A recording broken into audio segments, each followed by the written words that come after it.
My name is Hank Smith. I'm interviewing Mr. Ralph Moore. Today's date is November 13th, 2012. How you doing today, Mr. Moore? I'm doing very well, thank you. Good. I want to thank you for taking the time to do this interview.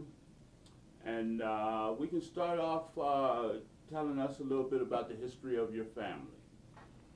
Well, I don't know how far back you want me to go. I was one of 13 children, and in 1961, most of them moved to California. My father was the Lord led him to go to California, so they moved there. And most of them were minors. They moved to California. They had one brother who already lived out there, one brother who was here married, and I was here single. So they moved in January '61. I got married in April '61, so I stayed with my brother. Then I've been here, and in this area. Then we got married. The first year we moved to an apartment, 1155 125th Street, which is gone. It's been torn down since. We lived there. Then we moved on to Carolina Road, stayed there for about 3-4 years. Then we left there and moved to where we live, 1935 Roslyn. Been there since 1966. And in the community, I've been somewhat, I'm not saying active, I've been involved in some things though. I was on the library board for 20-some years. So I'm grieving the way the library is being treated. It's being treated nowadays, where things are going on. That's one thing. And then also I've been active, been interested in the schools since I've been here. And since I retired, I've been going to volunteer up at Superior Elementary School, working with youngsters in math for over 20 years now. So I do that 4 days a week. And that's in, I live in East Cleveland, and when I lived here and moved here, I was said, the way things are running, I said, when I retired, I wanted to be a commissioner because we had this commissioner, city manager form of government.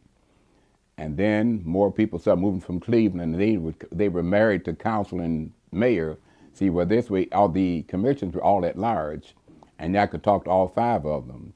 But if you get to ward, you go to your own councilman. See, to me, well, I looked on that as reducing my options.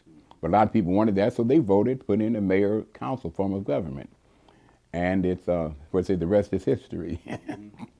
We've had people going on. I was earlier, though, when the commissions were in, it just the way they ran, the government was running. I know the city changed. I think we had 2 new car dealerships here, plus used car dealerships. But I got one car from C. Miller Chevrolet. In, I think it was 65, I got that one, a 61 Chevy. But I mean, that was it, though. And I like to because then those days, the commissioners had a great rapport with Reserve. I remember SASS. School of Applied Social Sciences, and they did a lot of things working with and for the city. I think we were making a lot of progress, but then not enough of us giving credit to one person as such. And I think that's why they went to council form of government, because they liked the idea of reporting to my councilman. And I had 5 councilmen or 5 representatives, but it didn't go. And so then after somebody got to the city council and mayor form of government, my zeal for working with city government just kind of faded, because it was a case of, I've been in many cases where there's a 4-1 and I'm the one on the losing side of things. So that, and I didn't feel it's necessary to put my head on the loose that many times, that much more often though. So I'd rather go to the city council meetings now, because they meet on Tuesday night, which is our prayer meeting night. And that's when I'm doing more by praying there than going to city council meeting. And I hear some of the things now that go on at city council meetings. It embarrasses me to hear that. So that's it. Now, I'm still interested about the city, and anything else, maybe ask me questions. I'll be glad to answer them, though, about some of the way things are going and have been going. Yeah. Such though. Do you have brothers and sisters in the area? No, sir. No. No, I'm sorry. Yes, one brother's back here now. He'd been gone for 50 years, but he moved back here. Well, he lives in Cleveland Heights on Noble Road, but he had been gone over 50 years, so he's here now. But I forgot about it, because I had one brother, we were here together 40 years, and he passed in 2001. Then I was here, might say alone, all the others were in California. And he came back here, his 3 daughters were here, so he came back now, so now I have a brother in town too.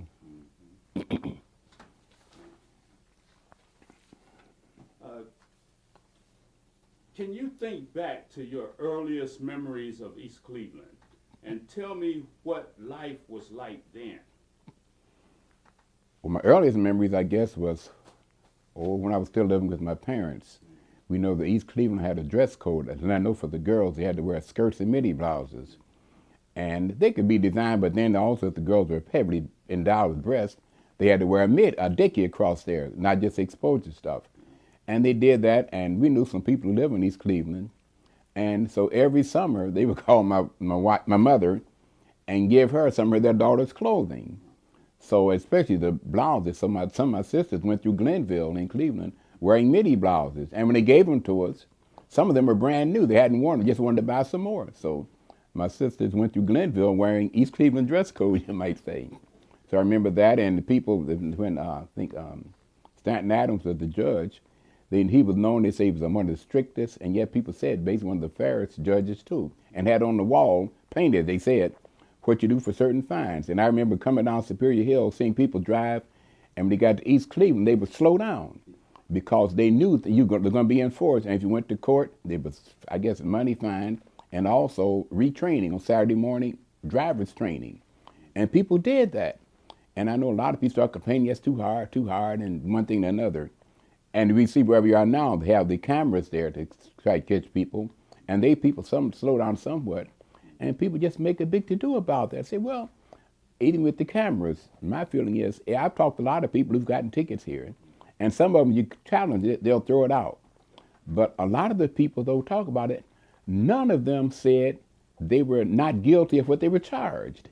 They just didn't want to pay the price. See?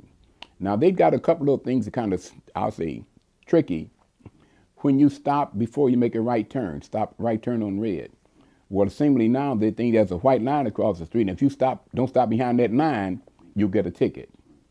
But a lot of people in the other place where you don't have the white line, most people go up to the corner and stop. So they can see. Some places have bushes there. You can't see around the bush until you pull up and get a ticket like that. I think that's an extreme, but a lot of people, when they have those and request a hearing, they get those thrown out. So that's one thing. And then there's a matter of speeding, but that I said too, that the accidents in the school areas especially has dropped because of this. People slow down for that.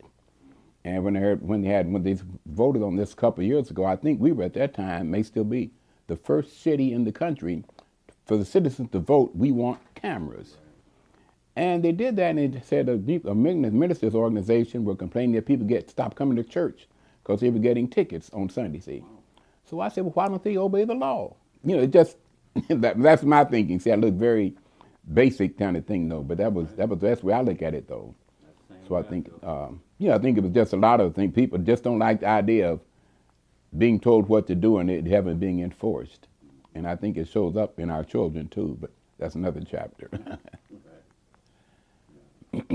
What are your fondest memories of East Cleveland?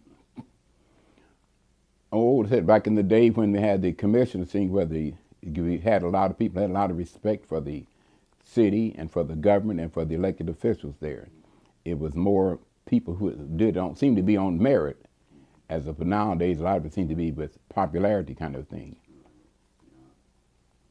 Yeah, you're absolutely right. In what ways has the city changed over time, and what do you think contributed to those changes?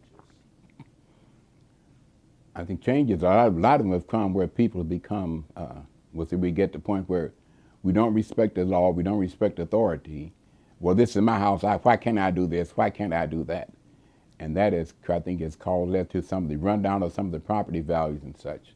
I remember once, I don't remember the year, a person had died and he left a widow and several children. And then there was another relative also with several children. And they wanted to buy a 2-family house in East Cleveland and move in. And they told them they couldn't do it because there'd be too many people there. You know, you couldn't have, the house was made for, use numbers, for 12 people, and they wanted to bring about 13 in. So they said no. Now, once you were there and the child was born, they couldn't put you out. But they said it's based on the school enrollment and where the houses were, what they anticipated, they were able to handle things better with know how many people are going to be living there for the most part. And a whole lot of people complained about that, which I think was unfortunate, because things that get more people coming in, just a matter of the wear and tear of the number of people walking up and down the street or up and down on your grass and stuff tend to bring the values and things down. And people started ignoring that, and then unfortunately terminated some money situations, and they did not keep up with the enforcement of the law, housing inspection, for example. And a lot of people say they just doing this because we're black people moving in here. Well, I don't think that was the case fully, because a lot of the people who were doing it were black of the same race too. So I'm not quick to jump on the race bandwagon. It exists. I don't deny that one bit, but I don't look at that as my first alternative to give me an excuse for doing something. And I think some people here do, and they don't like to understand the law. I remember a few years ago, a councilman in Cleveland Heights wanted to pass a law about presenting the bill to council that people moving in there have to take citizenship classes. How to be a citizen, what you do. You don't cook your barbecue on the front porch. You don't do certain kind of things. And people accused him of racism. This was a black fellow who was presenting that, but he said, no, that's where you keep the property thing values up and keep them up. And you start overcrowding and let things go and let things go and let things go, it leads to decay. Not overnight, but you can see the first steps. And I don't mean every time the first one is going to cause the street to go down. No, but it'll be the first step in that. The next step may not come, maybe sometime later. And I'm a firm believer in that with the thing of justice and the experiences I had and talked to people. Most of the things were handled appropriately. Now, some people get hit with a building citation, but the cases I heard about, you were given time to try to work something out, to get the repair done. They weren't throwing people out of the house wholesale just because you have a broken window. And so I think with that justice with mercy, I'm in favor of that. And I like the fact that a couple of judges ago, they started letting people who didn't have money for police traffic fines and things work it out, go clean up the parks or something. I think that's appropriate. We need to enforce the law, but yet we don't want to just jump on somebody's neck and make enemies out of them. Right, right. I remember a time when the law said that you couldn't park on the street at a certain time of night, and all of that changed with this new form of government, I believe. Well, that and like I said too, more people who are moving in tended to have more cars. Sometimes you have 3 people in a house and they got 3 cars. Yeah. So that's something. Where are you gonna put the cars? And some streets don't even have garages or driveways. See, so where are you gonna put where are you going to put your cars? See, and that's something I think a lot of people did not look into before they moved. They did not know what the zoning laws were. Yeah. And part of the reason we were never taught to think about zoning laws. It was not part of our background. So why would we think of something like that? How has race and racism impacted you personally, and how has it impacted the city of East Cleveland? Well, racism impacted me personally. In East Cleveland, I can't say that it has too much other than the fact that we're all living here, so I think that overall has something to do with the appraising of the value of the property and so on, because this is might say, quote, a black community, a poor community as such, poor in that we don't have as many dollars, but we could use the dollars we have wisely more as individuals and as a city. I think definitely something could be done there. But I also think that a lot of people have come in, use an example, when they were talking about this library matter, should they join the Cuyahoga County library system? Well, one of those who were advocates of not joining said, if you're in favor of joining Cuyahoga County system, you went to Harvard. But if you're in favor of not joining, keep East Cleveland its own independent library, you probably went to Howard. Well, to me, those were buzzwords, like what they call these welfare queens. See, there's certain things, but this, I was talking about these Harvard or Howard. That was the leader, quote, leaders of the city, are very popular. I'm gonna say leader, one of the popular men of the city, black fella. Well, to me, that's racism too. Trying to make it there, everybody know, oh, Harvard and Howard. Yeah, I'm a Howard. See, and that was the way I took it and interpreted it. And some other things that some of the people have said about that. Some say we don't want the library to go there. They're trying to take everything from East Cleveland. Blacks don't have anything. Well, I went to one of the meetings they had before they took the vote. And I said, now we're talking about racism. Somebody said that trying to take everything from blacks. But we've had 2 libraries that closed, the one on Hayden and the one on Caledonia. Now, what caused those libraries to have to close? Have those problems been solved? So why do we say we don't want to join, somebody do want to join, without knowing what caused the problems we had before they started talking about the merger? And that was not a popular discussion. People said, "Don't worry about it. We talking about this library. That's gone." See, well, I don't live totally in the past, but I remember some of the past. And knowing I don't remember everything just right, that's why I was asking the question. But a lot of people just want to make it a quick, black or white thing or something. They just want to take what we got. Well, in my mind, people who've seen our East Cleveland Library, that new entertainment center, this auditorium there, would know nobody is going to want to take that building and to get rid of that. And look at the Black History collection, Black Heritage collection East Cleveland Library had there. And I remember Mr. Fluellen, one that has his collection stuff there. No, that's good. That would be a crown in anybody's, a feather in anybody's cap to have something like that. This is part of our library system now. And having looked around the other libraries that the county had been building, and how they upgraded their things, wouldn't even, I don't see how somebody could say they just want to take it away from us and tear it down, get rid of it. That doesn't fly with me. But I was not even a voter, let alone the decision maker. So we have it now, and then the paper showed this week they've got rid of the director, the acting director, and the fiscal officer. And said they had a meeting for that, and reportedly the president of the board told the director, if you don't agree with me, you can lose your job. That was in the newspaper. I didn't talk to anybody, but that was in the Plain Dealer of the week. And I take it as to be as true as anything else they report. And so he was going there and things like that. I don't think are best for East Cleveland. See, and I believe thing too that if you know somebody's out to get you, if you think that, then you have to be extra careful. Don't give them anything to build their case on.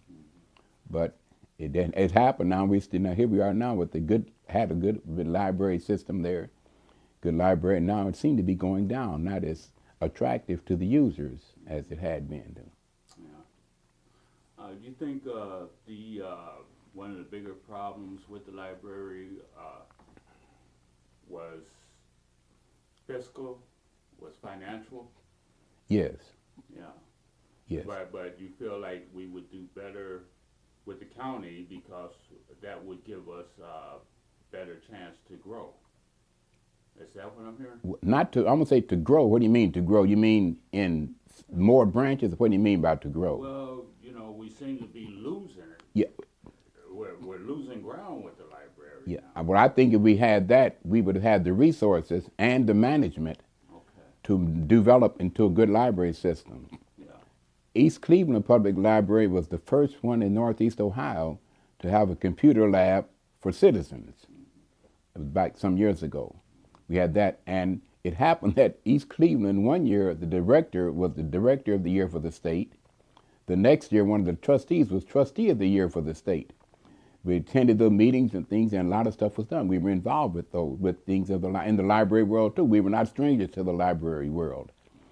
And it happened that I know, well, one of the East Cleveland Board trustees, library trustees, some years ago, made a presentation at the National Convention of the Trustees, which is, as I understand, probably doesn't happen too often now, because they stayed involved with the library world. And when the system at the time, they had, I think there were about 8 or 9 library systems in the county. Cleveland Public was one, Cuyahoga County was one, and they got, again, maybe 90% of the money that came in the state, whatever the numbers, close to 90% between them. Then there was Euclid and East Cleveland and Shaker and Cleveland Heights and Lakewood and Rocky River and several others. They split the other 10%. But they got together and voted how the money was going to be split. We knew that East Cleveland was not going to get as much money as Cuyahoga County Library, but all the libraries worked together and came out with a share that was good to work with. And in fact, a couple of times, they picked some members from our board to work on, I'll say, the bigger, higher up board when they first started getting the money in to see how we're going to divide it. Because the people who were there had some credentials and background that was good for the library world. I don't say that some of the others now don't, but I have not heard that any of them have made the headlines for outstanding library work.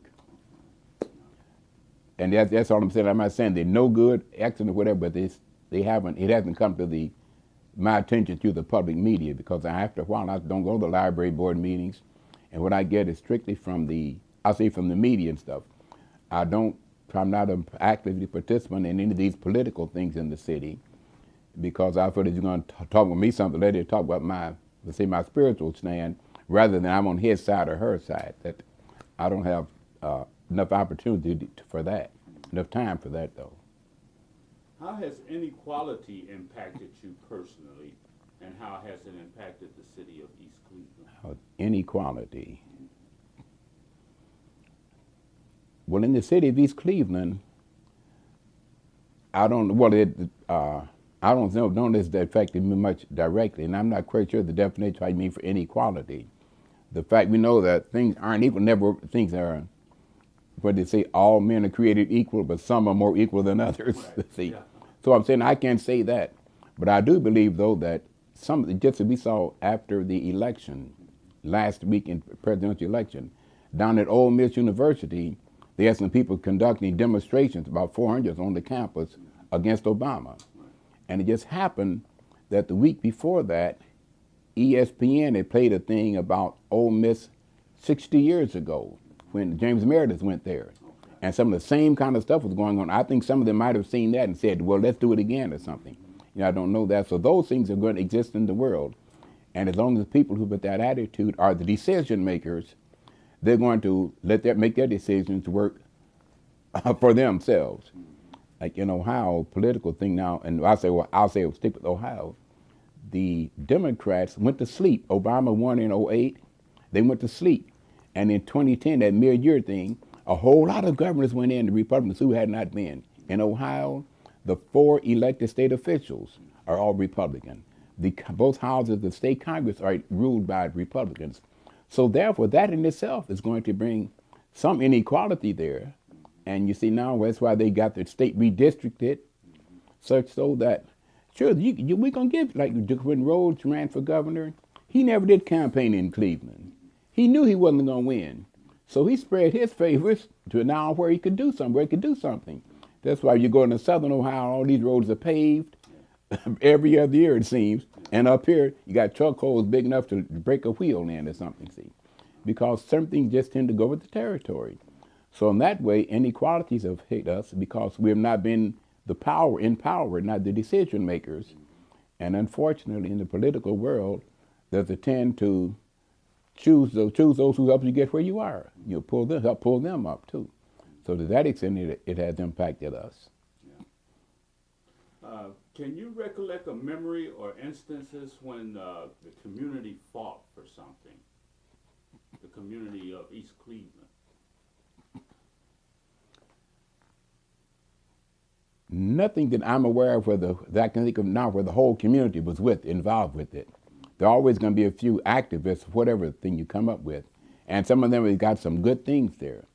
But then sometimes I think too that it's hard to find out what the people want. That you have somebody go almost door to door kind of thing by not having we don't have a TV that everybody has. We don't have any newspapers, which we used to have. East Cleveland used to have a newspaper too, things like our own, East Cleveland newspaper. So without things like that to reach everybody, it's hard to do that. And you can get a groundswell, but I think people know in any election, the people who win get 50% plus 1.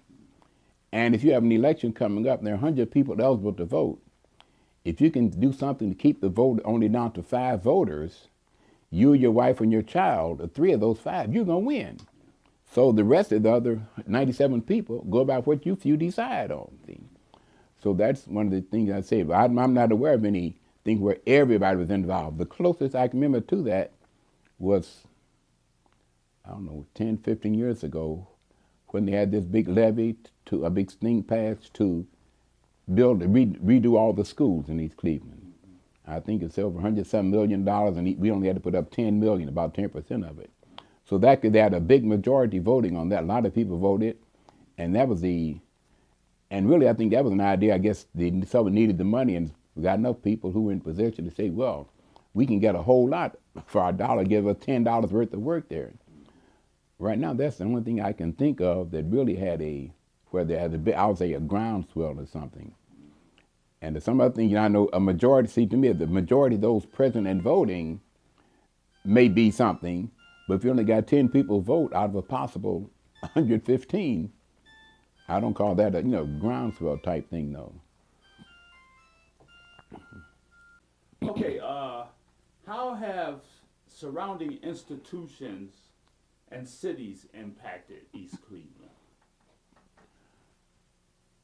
Well, I think that one of the biggest impact it had on was when they went to mayor council form of government, because we were one of the few, if not the only city around that had city manager and commissioners. And people say, we want a mayor like they did. We want a mayor like they did. It's almost like when the Bible, when the Israelites wanted a king. And God said, he said, I'm ruling you. What's your trouble? What's your problem? You just want to be like other people. So I think that's somewhat has impacted us. So I mean, somewhat even indirectly. And then some people, I know Cleveland Heights, more than once, some of the Cleveland Heights is in the East Cleveland School District. And some of them don't like that, because when they get that down, then that tends to devalue their property, because East Cleveland has a reputation of not being sincere about some of the things. So people know if they're in East Cleveland School District, they can't do that. So then they had petition on the election, I think at least twice, to get that part of Heights out of the East Cleveland School District. Well, I didn't look on that so much as directing racism. I looked at it first, the dollar, people concerned about their dollars. And if their dollars made them appear to be like racism, I don't care what color you are, but don't take my property values down. If I paid up $100,000 for this house, now it's only worth $88,000 because the school district we're in, I don't think it was a racial thing as much as they're losing value on their house going down, like it's happening to a lot of us today. See, our property value has gone down, and a lot of us, I suspect, would be what they call underwater, where we owe more now than the property is worth on the current market. Well, see, things like that have an impact on us, I think. And in some places like Euclid, Ohio, they have some things where I think one time one Providence Baptist Church, I think it was, wanted to go out and put a church out in Euclid because some of their members are moving there.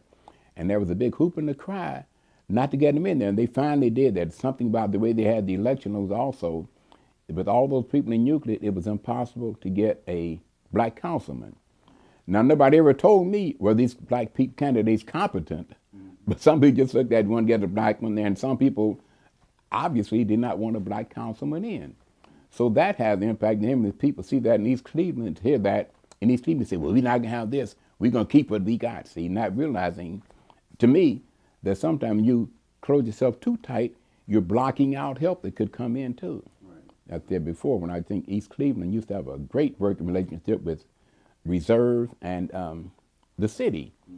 And it seemed like for different reasons. Since I never was on any of those boards, I'm just stick my opinion. But I think some of it was somebody dealing with incompetence, people in there incompetent, or they choose somebody for popularity as opposed to people who could do something. So what do you think about our current mayor and council? Do you have any personal feelings about that? Yes. First of all, I think it's embarrassing, it's unfortunate that things get that way. Little small 2x4 place like this is compared to, say, the world, and have all this to do over nothing. A lot of it seemed like a lot of pettiness to me. And it's then on that the last issue they had, issue 48. Well, I'll say it. I may tell the mayor too, though. I think that first it lost. I mean, what he wanted did not win. Well, I think that he made it so much of a personal thing. Said they're trying to get me, trying to get at me, because they don't like me, which may be true. But my understanding is that, am I correct that eliminated the position of the safety director? Exactly. Okay. Well, I think would have done better had they promoted. Listen, they want to get rid of your safety director instead of making it a personal attack on what's his name, Gary Norton. I think it might have made a difference there. Because a lot of people come up, you want this, how's the mayor getting, I don't know, $100,000, $85,000 a year? And most of these Cleveland, we're eligible for food stamps. We're not getting that kind of money. Why should we have a mayor getting all that money? See, they probably, the things I saw, didn't say that the mayor's getting $85,000. They said, we want to help save the city money, something like that. But they didn't say, we're getting rid of the safety director, which I think people who live here and around something are aware that changes have been made. The police force has been upgraded, tremendous. A lot of things have been done. Crime is down in many areas. arrests are up, and you see more police cars on the street, even some cases with policemen walking the beat. See? But if they're going to get rid of the safety director, I think had they pushed that point of view, instead of saying they're trying to get the mayor, I think it might have made a difference there. Okay. I stepped on your toes there, didn't I, somewhat? I mean, I said that because I saw one of those flyers today that you're, I think, of a committee, something to try to keep East Cleveland going. I don't remember the name, though. But you're that Smith that was on, see? And I'm just saying that I know have these committees sometimes don't know who all is doing it, but I do think that was I'll say a bit of strategy. Hindsight looks different now, though. Yeah. On there, but. No, you didn't step on my toes. Okay, then. No, just. Yeah, I was the treasurer. Oh, the treasurer, then okay, then. Okay, what is your vision for the future of East Cleveland? Tell me about the major issues that need addressing in order to better your neighborhood, the community, and the city. Mine, I think things like that, a lot of it goes back to the parents in the home. And that's a major linkage to education, which is the key to the next steps we want to go through also. But when you have people who seem to don't care about their own children, and I know a lot of people, I don't know how many, but of all the people I know, none of us asked to be born. We were brought here, I have a chance, I think, so we're here now. And so then once you get us here, it's your responsibility to take care of us. But I go to the school, I volunteer at the school, elementary school, 4 days a week. And you see the things, the difference, how the children come to school prepared as opposed to 5 years ago, 10 years ago, what they knew when they come to school. And the support and cooperation of the parents is lacking. In these schools now where they talk a lot about these charter schools, which basically I'm not in favor of. But some of them are showing results. Others, most of them, this area where the public school where they're in is doing better than the charter schools nearby, according to the paper. But those that are doing is have this parental involvement.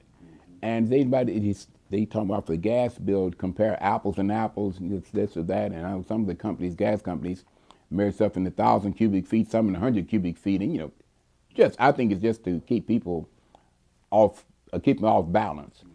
But with the school thing, though, they go there and they forget. In these private schools, I call charter schools private schools, see, where the tuition, many of them do not have the same requirements to certification that the public schools have to have. Many of them have things the parents have to take part in this, have to take part in that, something else. And if they have discipline problems, they will put you out. And where do they go? Back to the public schools, see. And the parents who go to these charter schools, I say charter schools or private schools, I use them interchangeably sometimes. But to do that, if they would give that same support to the public school, then the public schools could do more. Because then money is a problem. You can't buy something, but money can help to buy some equipment and things like that. And if you did not have to take every time a child leaves Superior School, what the amount of money the state gives goes with that child to that other school. And there's nothing required that school to put all of it in education. It goes to that school, I'll say to that particular private school, wherever the headquarters system is. And so the money is gone from East Cleveland, and it costs just as much to heat Superior School with 800 students as it does with 1,100 students. So when these students pull out, we still got to heat the building, still got to have air conditioning in the summer. Those things still got to go on. Still have to have certified teachers for all the classes. And you can't, if you put them all in one, see, 3 third grade classes in one, you'll have maybe 35, 45 students in the class, which won't work, see. So I think that's one of the big things too, that the way people are not, the parents are not as concerned about it.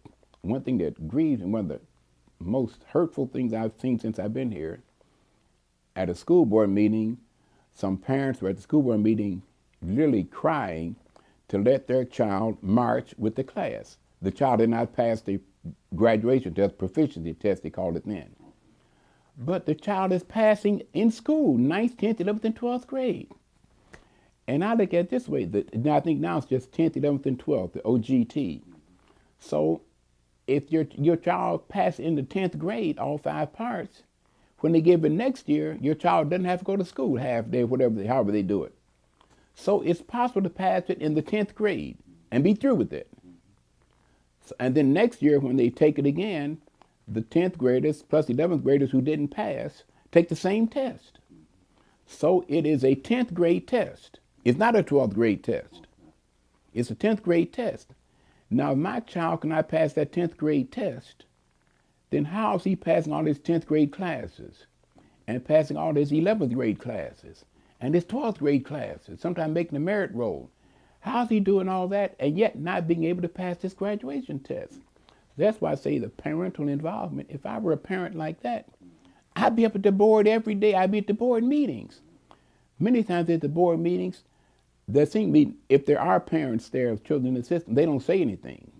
I don't know what they're doing, what kind of letters they're writing, what they're doing, but I suspect not much of anything, see. And they say, well, if I get to my child, they get him to school. They're supposed to teach my child. Why can't you teach my child?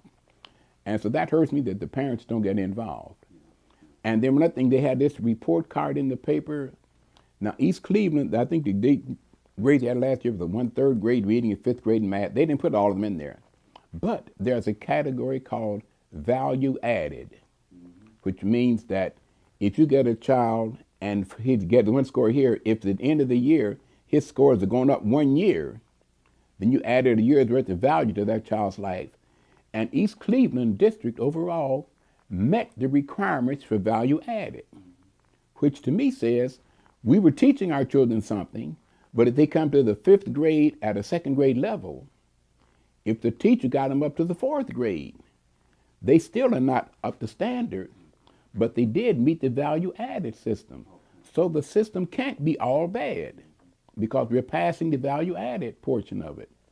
And I think if parents get together sometime and look at things like this, that could help some, and also find out why can my child pass the class you give him every day for the last 3 years, but yet not pass the proficiency test or the graduation test now. That's what I think the parents are missing out by not going to being more in contact with the school board to find out what's going on. And then some of the children, I know one girl do it pretty well. She was doing something. She going through different things, but she ended up at Shaw. I think the last 2 years, she didn't pass the science test. Then they were going to have some. I think summer school came. She's supposed to get some help and didn't get what I thought she would have needed. And then I don't know if she passed it again in September or not. And she said, "Well, if I don't pass it, I'll take the GED." And some people are falling back on that, not realizing that I've heard the GED is harder than the regular graduate other tests they are. That's one thing. And then two, if you get ready to go to certain jobs or some colleges, the GED does not carry the same weight that a high school diploma does. So why do you want to let our children do that? Or some of them cases where they say, give my child, what is it, ADD, I think it is, some of the deficiencies, because if they're, I don't know the details, but say if you do that, you don't have to pass the OGT because you're not, or something, some different test, see. But why do you want to put that handicap on your child? But some people say, well, that's the easy way. I don't have to do it. No, he's ADD. He doesn't have to take the test. Well, I think a lot of the parents' understanding isn't what it could or should be. And how do you reach them, see? So. What would you be prepared to do to participate in making East Cleveland a better community? Well, considering everything I can, say age and physical strength and health and every other things too, though, I think I'm doing the biggest that I can do right now is with working with the schools. I volunteer up at the school 4 days a week, work with the children there. That's a portion, something I can deal with, I can do. Some other things I might be able to do, but so many of us are still partisan in a lot of things. See, I'm saying when I say us, East Cleveland is not the only place like that. But so many others are they're doing that too. They're so partisan with things there. No, we can't do this, we can't do that because of some reason. See, because what does he think about that? Or you voted for me, so I'll vote for you kind of thing. There are too many people who are still tied up in that kind of thing. See, and they don't realize that people talk about this crab mentality. You're trying to pull somebody down. I've heard that illustration used. I don't know if it's exactly appropriate or not. I do know, though, that a lot of people are talking about who does he think he is? We'll show him, that kind of thing, and do something out of spite, or we say out of an attitude, and it's, pulling back. And it's now so important now, some of our children just don't understand what it means to strive for excellence. Have things like dress code. We have a dress code, which is one of the cheapest ways in the world to send your children to school. Nobody knows that you have one pair of black pants or 20 pairs. you order that and don't worry about keeping up with somebody. So we, the only thing we have, though, but our children are not taught the value of some things and how to determine values for themselves at home. It seems that way.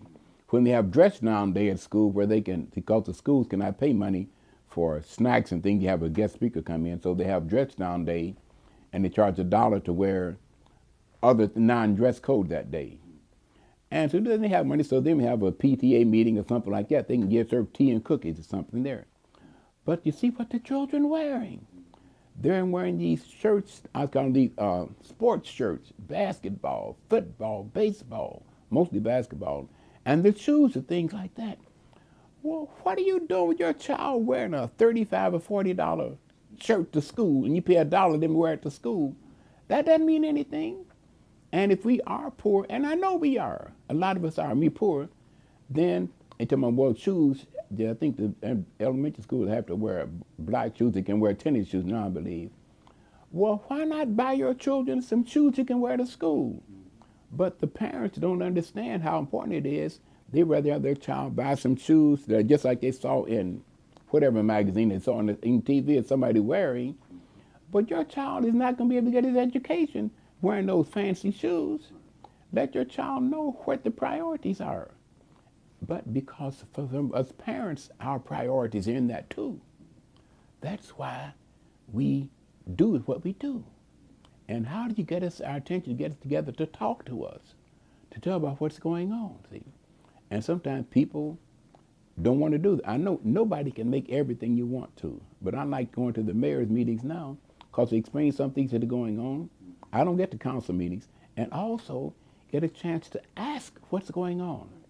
The school board meetings, those are open to the public, and you can have the agenda there. You can look at that first. If you have any questions at the start of the meeting, you can ask a question about any item on the agenda.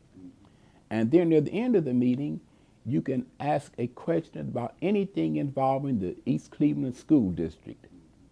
And if they don't have the answer, then the board and the director, or superintendent rather, Ms. Corley, will get it back to you, I think they say within 3 days. So let's go to these resources we have, which doesn't cost any money to go to those meetings. You don't have to sign up ahead of time.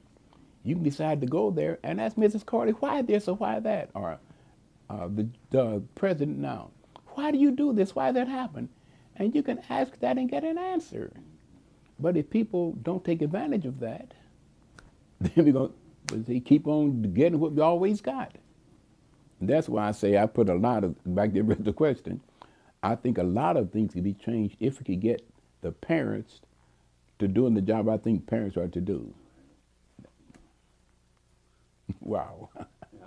Is there, this has been a great interview. I was wondering if there's anything particular you wanted to add to the conclusion of the interview. Nothing, just that I like living in East Cleveland. When I got the tax notice, a few months ago, it said you can object to your, if you think they reduced it too much. I didn't bother because I hope it'd be worth not going down that much, but everything see that happen. The people, I'm glad to see that. I won't pay many taxes. But that means if you want to try to sell your house, it's not worth as much either. So you can't get as much for it as you thought you would. And we could have some kind of way to, I'm going to say requirement, to have people to go to some, classes, something, just to get a better understanding. I remember mentioned that before when Judge Adams was judge there, the people knew what they were going to do, and it was so understood that people would change their driving patterns and habits because of that. I think at the time Mr. Apthorpe was city manager for a long period of time too. And he did something they did there with the commissioners, which I thought they liked. And in fact, Adams, though, people knew what to expect. And the story I heard was in several variations was that Judge Adams had a child who was killed by a drunk driver. And he declared if he could do something about it, he would. And that's why he set up such strict things for the people drunk driving, other things in court. And some people said that he liked to go down to the Lodge Hall, I guess, on Euclid near Court, I think, where it was. I don't know if it's still there now or not. And said he was a very social person, but he would always call a cab before going home because he knew he wasn't going to be driving drunk. Some said because his child had been killed. Some said he was driving the car, his son was killed. I don't know all the. Both of them make good stories.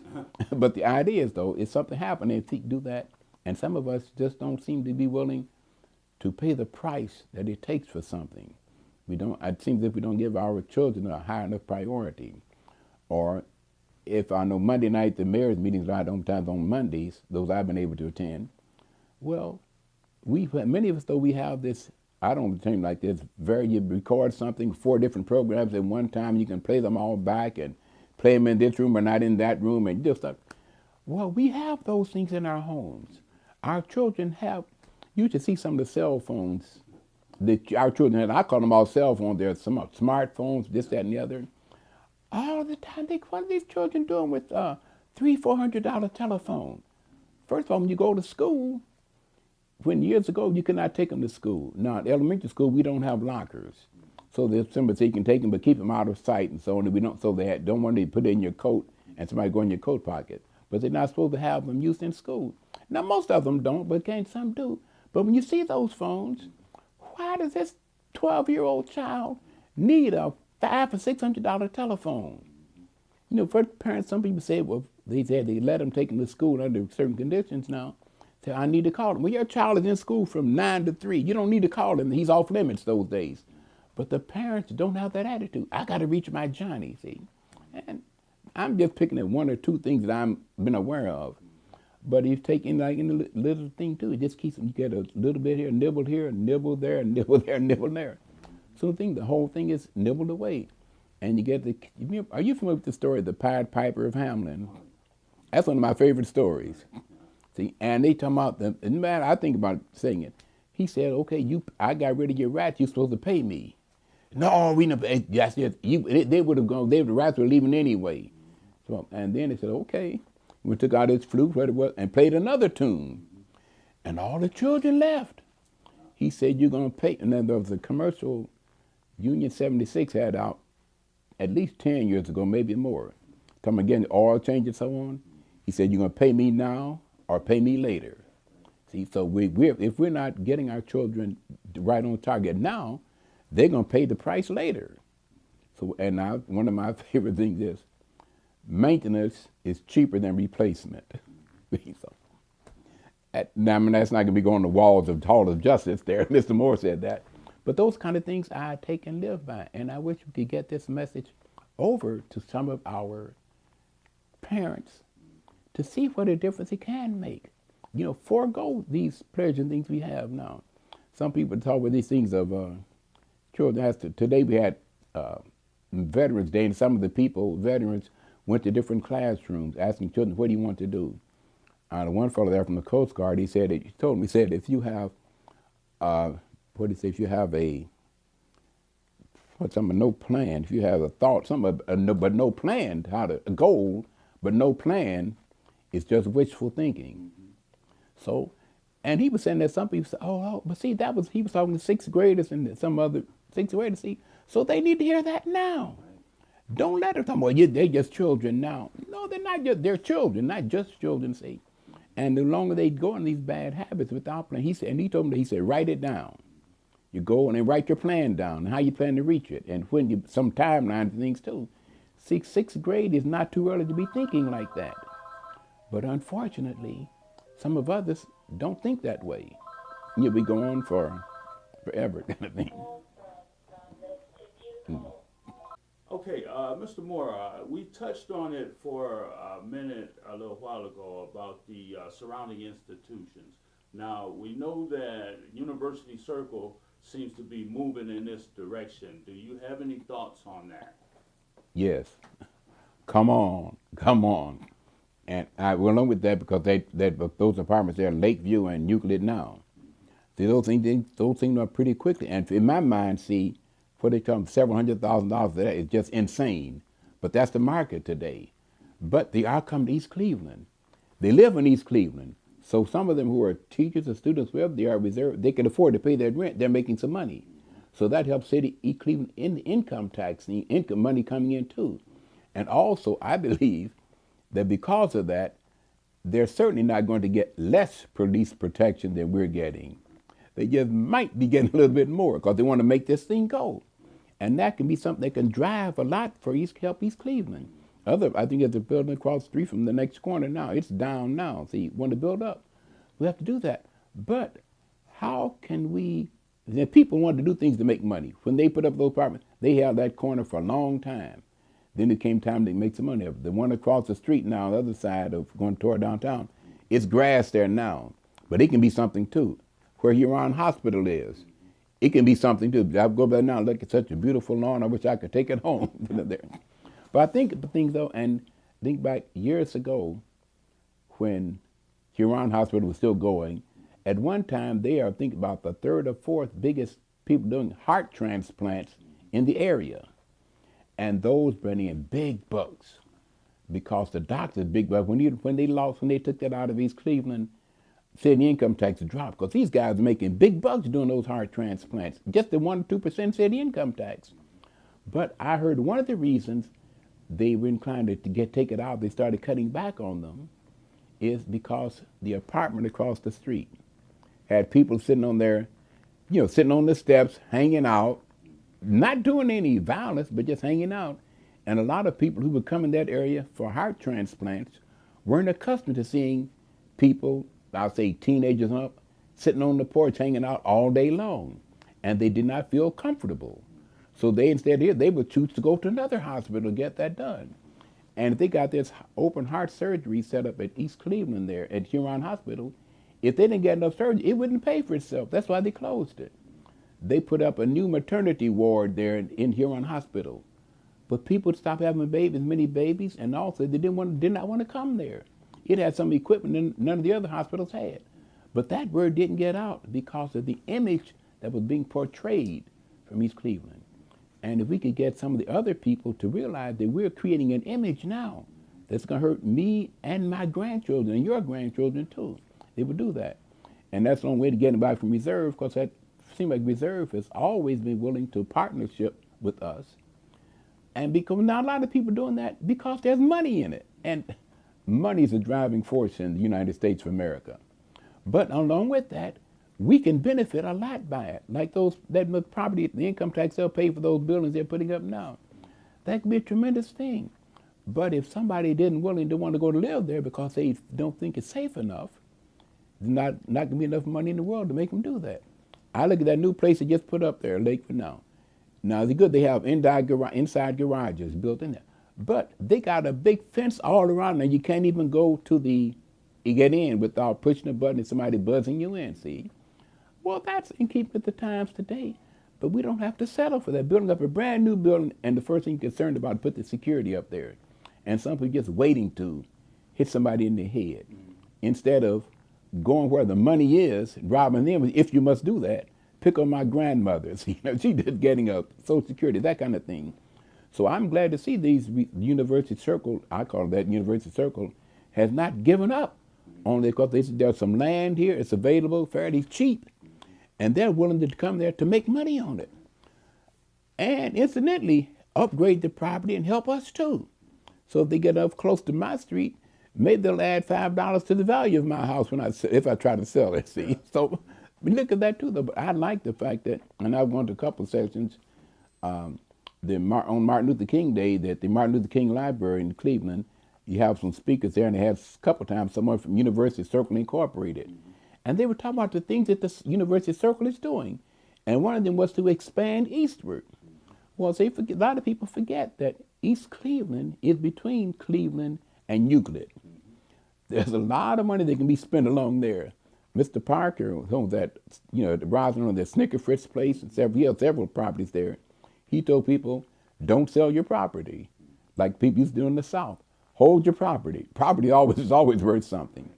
And University Circle now is willing to come down there to it. Bring their money to us. So I'm ready to receive it.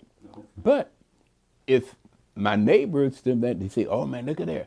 Let me go, that car got some nice wheels on it. Let's take those wheels off. All it takes is one and then 10 cars are gone. They won't come there, things like that. If we could find a way to let people get into this, not make all of them an economist, but let them know about the facts of life. We hear about gang war and turf war, not so much here, but in Chicago, it went for years, or with California, the Crips and the Bloods or something.